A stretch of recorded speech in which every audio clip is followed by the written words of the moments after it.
What up, Wizards? It's Dev and Ziggy. We're from the place. What's going on, man? I feel like it's been a while since you've been in a video at all. You used to be the guy around here. Yeah, you remember, like, you were like the cat that everyone saw and they didn't really see the other cats. But where you been, old man? I still love you. You're a good dude. He's been a good dude the whole time. Either way, today we got a video that I get more and more excited to do with each season, and that's probably because of how they're designing cards nowadays. Yeah, it's no secret that nowadays, and really for the last few years at this point, whenever a fresh, hot, new standard legal set comes out, there's a bunch of rare and mythic slots mysteriously taken up by cards that are only good in the one format that isn't standard. Horrible how that happens, and I still don't feel very good about it, but I'm feeling better and better each season because honestly, I'm kind of becoming one of those commander guys.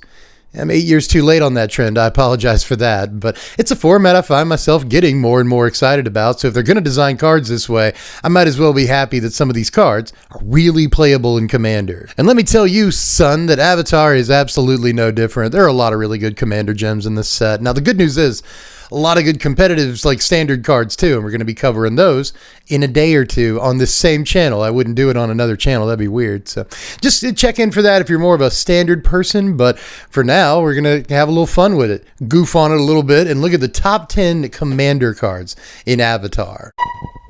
And I'm your favorite Magic Channel's favorite Magic Channel. Best believe that the professor go bananas for my deck tech. And we're back. You know, just to assuage your fears before we really get into it here, the more and more of these videos I do, I think the more and more I might actually know what I'm talking about. I've been looking into Commander, playing Commander, building for Commander for a good solid couple of years at this point. When I first started making these Commander videos, people were like, hey, Dev, not your fight. Maybe you don't know exactly what you're doing around here. And I'm like, okay, I'll be in the corner doing stuff. You guys are like, okay, appreciate you. But now, again, it's been a little while. I got something under my belt. And the last time I did a Commander video, there was someone in the comments like, I think you almost know what you're talking about. And I'm like, almost.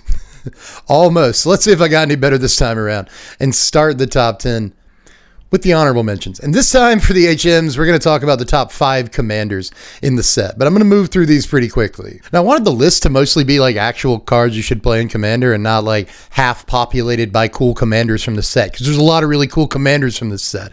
And I guess my honorable mention for the honorable mentions, if you want to call it that, is Dai Li Agents. I've been building a little bit with this deck in Pauper EDH, which is why it's like number 5 in the best commanders.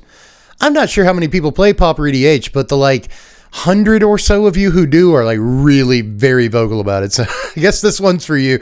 I've been investigating your format a lot more recently, and I think it might actually be the best way to play Magic, period. So with that in mind, I've been messing around with Dai Li Agents, and don't be surprised if you actually see a deck tech for that pretty soon. But I also like Zhao. Zhao Ruthless Admiral looks really, really good in your format as well. So to the 100 of you or so who are really into this format in my comments section, these are good cards in your format, I think. I don't know. Let me know how you feel. I value your opinion, but also really like Sokka, Tenacious Tactician over here, mostly because I want to make a bunch of dudes with him. I am a sucker for like any commander where you can make a bunch of little guys. So this dude is kind of near and dear to my heart, but I also kind of like Firelord Azula here at number 3 because I like copying spells. I'm a simple guy, right? I like making dudes, I like copying spells, I just like having fun playing Magic. Both these last couple of commanders help you do it. Also want to put Toph, the first Metal Bender, at number 2 here just to kind of acknowledge its power level. I don't know if I'm going to play with this commander, but I think a lot of other people are, and I think they're going to do wacky stuff with it. There's already been articles written about all the stupid, kooky garbage you can do with this card commander, so I expect there to be a lot of waves made and fun had with the first Metal Bender over here. So again, I don't know if I'm playing with you, but I do need to acknowledge that you look as though you were originally one of the face commanders for the set when there were commander decks. And now they decided not to do commander decks. And they just throw her into standard. So, you know, we'll play with you in commander for sure. I don't know about standard, but definitely commander. And then number 1 is Firelord Zuko. This is the commander I am most likely to order and build and play with from the set, so I figured I'd make it number 1. Whenever you cast a spell from exile and there's all that impulse draw in red, yeah, baby, give me that, dude. It's going to work really well with a couple of other things like Celeste. They just both happen to be in the same color combination, and I think they work better together than you might think. So I don't know. I want to try some stuff with this. It's in my favorite 3 color combination, Mardu. And there's plenty of stuff you can get up to with it. Lots of little creatures, lots of impulse draw, cast those spells, your dudes get bigger. It's going to be a lot of fun. I think this dude is an efficient commander, does a lot of wild stuff. But we looked at the commanders here, so let's get to the actual list populated with cards that are good in Commander. Starting with number 10, which I guess if there's an honorable mention on this list, it might as well be the number 10. It's Redirect Lightning this time around, which is somewhere between Deflecting Swat, which is an unbelievably good Magic card. It's like $35 or something. It's crazy how much this card costs right now. And Bolt Bend, which is still a really good Magic card. But I think for most intents and purposes, Redirect Lightning is probably better in more decks than Bolt Bend is. Because Bolt Bend, you just got to have big dudes, you know, which is... A lot of decks can do it pretty easily, but not every deck can, whereas every deck can just pay 5 life, right? So I think this is probably better than Bolt Bend, and Bolt Bend is a played and playable card in Commander, especially if you don't have all the money in the world for Deflecting Swat, or you just want a redundant effect. So this gives you another one of those, either without having to spend like $35 or without having to play Bolt Bend, whichever you prefer. So I think this shows up from time to time in red Commander decks, more than just from time to time. I think this might be a pretty highly played card. But number 9 here is the Unagi of Kyoshi Island. So this is basically Fairy Mastermind's ability. Whenever they draw their second card in turn, you draw a card, which is proven to be crazy, but you know, Fairy Mastermind's 2 mana, whereas this is 5, so kind of a massive difference. But I guess this has flash too. You can pop it in, surprise, and that could be nice. Draw yourself a card. But one way or the other, Mastermind's ability might be worth paying 2.5 times what you're paying for Fairy Mastermind. It's not like Mastermind's the only creature with this ability. There's a couple more, but they tend to be on the expensive side too. So I could see this seeing a good amount of play, especially in decks that, I was going to say decks that want to draw cards, which is basically every deck, but, you know, like Quasar or something, maybe you want some redundancy. So I could see this showing up from time to time. I'm not sure it's a blue staple, but I'm also not sure it isn't. But number 8 here is the Legend of Kyoshi. I talked about this card just a couple of days ago, man. I think this thing is freaky, like good, dude. I think it's basically like Rishkar's Expertise in some ways in Commander. Similar mana cost, similar effect, but it doesn't actually give you a free thing out of your hand right then and there, which might make Expertise a little bit better. But look at all the stuff this card does for you. It basically casts Rishkar's Expertise on its first chapter, which is almost good enough. It's going to draw you a bunch of cards. And on chapter 2, it's probably going to get you like an 8/8. Because it drew you all those cards last turn, right? Probably drew you at least 4 or 5 cards if you're doing it right. If you're playing Magic correctly in green, it drew you a fistful of cards. So it should make you an 8/8 when you Earthbend on the next turn. And then eventually it's going to turn into a guy that can tap for like 8 mana. So it should be good enough. And just think how good it is compared to a card like Rishkar's in like an Enchantress deck, you know, which most Enchantress decks incorporate green somehow. You've got Enchantresses that draw cards out whenever you like cast an enchantment. So just casting this is going to draw you a couple of cards, much less all the cards that it draws you when it comes into play. And it might draw you a bunch if you've got, you know, a suited up dude with a bunch of auras on him that's like a 12/12. We'll just draw like a 30-year deck at that point. Apart from that, again, it's going to flip over in a deck like Enchantress and be able to produce like, what did I say? You have a 12/12 because of Ancestral Mask or whatever. You could like easily tap this dude for like 10 mana, I think, in an Enchantress deck. And specifically in a deck like Bellow Bard or Brambles, I think it's a wonderful card. You know, for the couple of turns it's in play as a saga, it's an indestructible trample 4/4 while it's in play that's drawing you at least 4 cards when it does come into play, because Bellow checks it and it's a creature, so you're drawing at least that many cards. And again, when it flips over in Bellow, it's going to produce at least 4 mana, right? So that's, I don't know, there's a lot of really cool things about this guy. So I think he's a slam dunk for a bunch of decks, not just Enchantress, not just Bellow, but green decks all up and down the spectrum. Now for number 7, I was just going to say like Ascensions, but I don't think they're all as good as the next one. So I guess I'll just put 2 up here, both Airbenders and Waterbenders Ascensions. So on the one half, one of them is kind of a teleportation circle style effect once you get it online. And then the other one's kind of a Enduring Curiosity or like a reconnaissance mission or something like that kind of effect. Coastal Piracy. There's a bunch of these. Usually they cost 4 mana. This only costs 2 mana, but it also takes a couple of turns to get the car started, you know. And the same thing is true of a card like Airbender's Ascension versus something like Teleportation Circle. So it's going to take a little bit of time to get the whole engine running there, but at the same time, once they are up and running, you basically paid half price for really good effects. Now, for what it's worth, I think it's a little bit easier to get the Airbender Ascension online because you just play creatures, or like you un-airbend the guy that you targeted or something. So that's kind of neat. I guess you can get that on pretty quick. But as far as Waterbender's Ascension, it takes some creatures doing combat damage, but that shouldn't be too hard. And in the meantime, and even after you get the whole thing online, you can just make creatures unblockable, which is already good. You kind of get a Rogue's Passage that doesn't have to tap, which is pretty sick, I think, for a lot of decks. So there are other things about these cards that are cool beyond what they do once they're online. I kind of like that, but ultimately I think that one or the other or both of these could show up in a variety of different decks, especially Waterbender's Ascension, just because making creatures go unblocked for extra mana is usually a pretty good ability to have. Number 6 is the big dumb artifact of the set. You had to expect Planetarium of Wan Shi Thong to show up here. What is that music? What is that music I hear? Oh, yeah. Okay, so quiet it down. Yeah, this goes really well on Matoya. I'll just throw that out there. Matoya wants you to scry.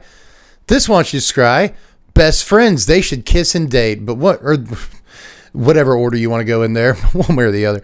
Even outside of decks like Matoya, that would be good. But outside of that deck, this card's just good in most things.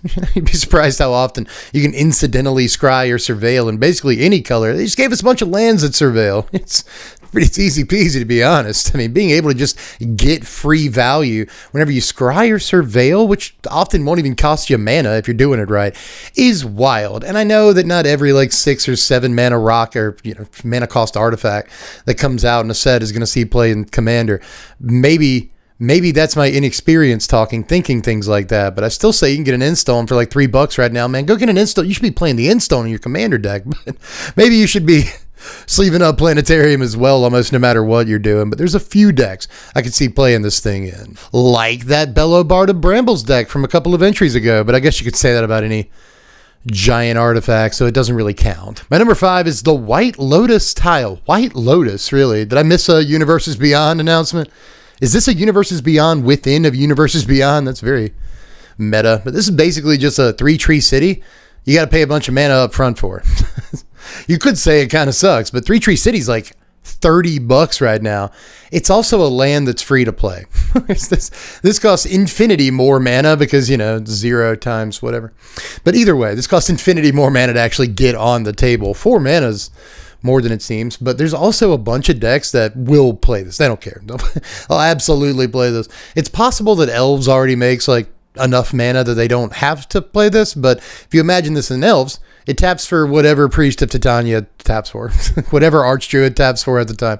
This also taps for, and that could be a big deal. But in Changelings decks and stuff in Standard, it could matter. But again, focus of this video is Commander, and I think there's tons of archetypes that, could take advantage of this, especially creature types that you're making these decks for that don't really have a ton of support in the first place. This could just be something that supports any creature type, and I'm always in favor of that. So I do think this card is probably going to go on to stay $10-20 for a good deal of its lifespan because people just love stuff like this, and it's for a reason. It's really strong. My number 4 is Fated Firepower here. So this is kind of a City on Fire effect, but I don't know, there's 1,000 effects like that at this point. Gratuitous Violence and others. Furnace of Wrath, I guess, was the first one. It's an effect like this. Red has very many of these at this point, but it has very few instant speed ones that are also kind of modal in, how much mana you can actually spend on them. I think this thing is dank and jank for what it's worth, but I think that it's dank enough to not be jank anymore a month from now. Everyone's going to be well aware of the firepower inherent in this card. Hey, you remember when we were talking about Fire Lord Zuko back there and the best commanders? Feels like forever ago at this point. Sorry, I belabor videos sometimes, but one way or the other. This is crazy in that deck. If Zuko and maybe even a couple of other firebenders are coming in and adding a ton of mana to your pool, throw this down after blocks are made, and you're probably going to have a pretty good time. But ooh-wee, it's the top 3. That said, before we really get into it here, I am a little weary from the journey, and I've got the vapors. So I think that we should take just a little second and have a moment of respite. Let's sit down by this beautiful campfire here, have ourselves a nice little coffee break. This week on the coffee break, we'll be looking at the top 5 Commander sleepers in Avatar: The Last Airbender, starting with number 5, Waterbending Scroll. Mono blue decks could effectively make this a 0 mana draw a card every single turn. Apart from that, it is also an artifact on the table, which could mean a great deal in various blue-centric artifact decks. So keep this card in mind, because I don't think anybody else will. Number 4 is Bitter Work, a card draw engine for Gruul decks that draws an extra card every turn. I don't want to compare this to Phyrexian Arena, and yet I am. Number 3 is the Earth King, a card that I've seen many people speculate on in Standard, and almost no one speculate on in Commander, where I think it is truly a good fit. Bear with me here, because I believe this card is a bit like Kodama of the West Tree in the ramp that it can provide. This probably won't get you that much ramp every turn, but even 1 to 2 or 3 extra lands every turn is enough to bury the table in potential value, especially in landfall decks. My number 2 is the Mechanist, mostly because I am a giant mark for any card that says whenever you cast a non-creature spell, do a thing. A card might say, whenever you cast a non-creature spell, pinch your nipple as hard as you can. And I would probably still be excited about it because I love that line of text. That said, even though this isn't the best ability in the world, a steady stream of clue tokens is a lot of good value. And my number 1 is Ko, the Face Stealer. This card could have ended up on the top 5 commanders list, and it is garnering a good bit of attention. However, I still don't think that people truly understand the combo value inherent in this card. If I were to discuss all the combos you could put together with this card, this coffee break would be longer than your work shift. This is a card that I could see becoming even more popular as the weeks and months move on after the set comes out. And what's more, I could see this becoming a card not only popular as a commander, but also very popular in the 99 of various decks. That is all for the coffee break this time around, so let's swing it back to Dev so he can bring it home. I'll see you all in God knows how long. Ooh, we are rejuvenated. That is the juice that restores the soul right there. You could even call it a spirit water revival if you wanted to.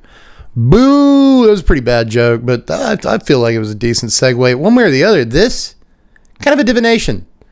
Draw 2 cards for 3 mana in blue. Sucks. That's not good for the most part, but I actually think this is one of the easiest Time Twister effects to pull off in the history of Magic. Next to Time Twister, obviously. But Time Twister is... How much is a Time Twister? Oh, TCG players got an unlimited edition one for $3,800. Jeez Louise, man. So I guess whatever they're charging for this pre-order price is probably worth it in comparison. Waterbending is actually really easy to do, especially in Commander. You know, like, this is where the Mechanist comes into play. Maybe I've got a bunch of them little clue tokens I can waterbend with them. I guess there's that. But there's a bunch of other ways to make little artifact tokens or creature tokens or whatever, you know. On turn 4 or 5 in Commander, you should be able to engineer a way to have a bunch of little things out. You should have some little things in your life. And at that point, I think it's pretty easy to bend this like Beckham and end up just with a fresh new hand. Should be pretty cool, dude. So I just really, really like this thing. And I think that of all the Time Twister variants we've seen over the various years, especially with all of those, we've all become kind of jaded. Like, whenever we see a Twister variant, we're like, okay, yeah, it's going to suck. I get it. Yeah, it's you're taking up a slot in my set. Move on. No, this a trained eye, I think, can see a good one when it happens. And I think that we've gotten the best one that we've gotten in a while, and the best one we're going to get for a while. Let's look at number 2 here, and we get to reminisce again. Remember back there where I called Waterbender's Ascension kind of a Rogue's Passage if you cock your head enough, you know what I mean? You look at it sideways. It kind of looks like a Rogue's Passage. Well, what if the set actually just had literally Rogue's Passage, but better in it? It does. It's called Secret Tunnel over here, which is kind of surprising. There's never been a Magic card named Secret Tunnel, but I guess that just means it's beautiful in its simplicity, and they can reprint it a bunch of times, even outside of a Universes Beyond set. It'll still make sense, and I think they will do that because this is going to be a card that sees a lot of play in Commander. I know they already know that, and I know that, and you probably do too. So I don't think you necessarily need to even make a choice between this and Rogue's Passage in a lot of your decks. In decks that like need to get the commander through for combat damage because a trigger happens when that happens, and suddenly you just play both, and I think you've spent a total of like $4. This card was like $15 a couple of days ago on pre-order, but the last couple of days of pre-order here, we are down to like $3.50. I'm pretty sure it's going to drop even more, so you might as well pick up a 30-cent Rogue's Passage and like a $2 Secret Tunnel, because I think it's going to go in a lot of your Commander decks. And you really ought to have a Rogue's Passage by now anyway. If you've been collecting Magic cards and building Commander decks, like, I feel like when you start playing Magic, somebody gives you a pile of like 70 Magic cards, and one of them is a Rogue's Passage. So you should have yours by now, but just in case you don't, grab that and a copy of this, because it's still pretty reasonable to grab, and I think it'll be even more reasonable a couple of weeks from now. And it can just go in like, I don't know, 60% of your decks from now on. But if you've been following that Commander discourse for the set, you probably know what number 1's going to be. So let's go ahead and get to it. It's Wan Shitong. It's Wan Shitong Librarian because it had to be this card. I think that all the hype is real on this. It's not like we've never seen cards like this before. I believe White has a card with a very similar line of text to that last line of text. But now I guess you have redundancy in Azorius text. This could be fine. But in mono blue, in blue black, in Grixis, in Bant, in whatever, a lot of decks that didn't, well, I guess Bant did, but in a lot of decks that didn't necessarily have access to an effect like this already, you get this effect. And you also get a dude that draws a buttload of cards when he comes into play. In Commander, the big attraction here is that this doesn't necessarily stop fetches or tutors or anything, but it pays you whenever an opponent does that stuff. And that is already proven to be pretty decent. I think it's going to be even better on this particular frame. I honestly can't say much more than that. I do see, again, a lot of discourse where people are like, oh, okay, this card's crazy, right? And then other people that are contrarian on the internet are like, it's not that good. Then a bunch of other people have to come in and be like, no, it is. You know, I think again, the card is just kind of self-evidently good if you're not trying to be a little stinker or anything. The card is just pretty crazy looking in just about every way they could make it look crazy. So yes, pick the card up if you possibly can. I think it's like $35 right now, and God knows if it's going to go down anytime soon, but it's good. I think it is as good as everyone says it is, except for like the 8 people who just love to argue. But what do I know? I am literally a baby. I haven't been playing Commander as long as you guys have, even though, you know, I've been in it for like 2.5 years at this point, 3 almost. I think that most of you out there are like, I am a grandmother of Commander. I've been doing this for 15 years. At this point, I remember when Mole Drifter was a playable card. I don't remember that, but I remember people talking about it. So I think it actually gives me a false sense of respect for cards that haven't been good in 10 years. But in any case, all of these cards look crazy, and there were probably 10 others that could have added to the list. This is not a Commander set, but there are some cards in it, boy. I'll tell you that. Whoo. Lady, there are some cards for Commander in this set. That said, I'll remind you in the next video, we're going to bend it on over to Standard. We're going to do some Standard bending as well as other competitive formats to talk about all the cards that I think were best in competitive environments in our next video. We're going to do a little top 10, some fun honorable mentions, maybe a coffee break. I don't know. I don't have one planned yet, but if this one goes over well, maybe I'll do a thing. Either way, subscribe to the channel for that one to make sure you get that content. All the other Avatar content like deck techs and other lists and whatnot that we're doing this season. Sub to the channel, hit the bell, I guess, if you feel like it. Sometimes I upload at like 2 o'clock in the morning, so I don't know. Maybe you don't want a notification then. Either way, you could also like the thing. That won't have any repercussions. It's like you won't get a bzz, bzz at like 2 o'clock in the morning just because you like the video. So maybe... I just ensured no one actually hits the bell. In any case, do all the other stuff. We got a Patreon. If you want to support the channel, it would mean a lot, and it does help more than like anything else that you can do. It helps more than YouTube AdSense. I know that much. So it's basically the only thing keeping the channel afloat. Go support us on Patreon if you have $1 a month. That's all it takes. And in return, I'll give you the power to choose what decks we do this season and other videos for that matter. So get on in there to the Patreon, link in the description. You will probably have to paste it into your address bar. I am sorry. Anyway, y'all, that's all I've got for this one. So just let me know how you felt about it in the comments section. Any commanders or cards you're looking to play in the format here from Avatar. I'm all ears, man. I am giddy about this format from time to time, so I'm always into kind of what you more knowledgeable people, for the most part, have to say in the comments section. So get down there and let me know, and I'll catch you cats later. I'm Deb from The Place. Thanks for watching, Wizards. Spread love and be kind.